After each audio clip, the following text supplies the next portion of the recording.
Hey gardeners, it's Sustainable Stace. Don't eat your last tomatoes as the season wraps up. Instead, pick them and I'll show you what to do so you can save seeds for next year's plants. Saving tomato seeds to grow next year is easier than you think. You go grab a few, I'll show you what to do. So now at this point, if you have your tomatoes that you've plucked, all you're gonna need is cardboard and a Sharpie marker and a knife, and you're gonna be set to go. I've got the little cherry tomato that I grabbed and I'm gonna put him here and I'll explain why in a moment. And I've got the medium-sized yellow tomato that I got and it's gonna go here. And let me just show you how I'm laying this out, and it's really simple steps. You're gonna have your own seeds from your tomatoes. Woohoo! So I've divided my piece of cardboard in half with a Sharpie line there.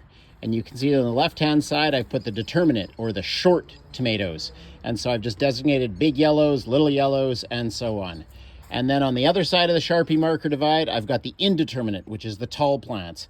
And I've got teeny and medium yellow, etc. And now all you're wanting to do, you can get fancy with a knife, but really all you want to do is you want to get the seeds out. And if you get those seeds out and squish them out, you can then throw away the pulp once the seeds are out. And then all you're going to do is let them sit for a day or two.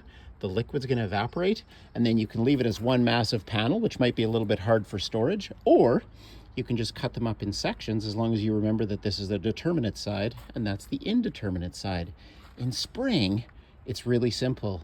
These will be dried on, and all you got to do is take your fingernail or the edge of a knife and just pry off each seed, and each seed is going to make one magical plant, the exact same genetically as the plant from which you saved these seeds. That's how simple it is to save your own seeds.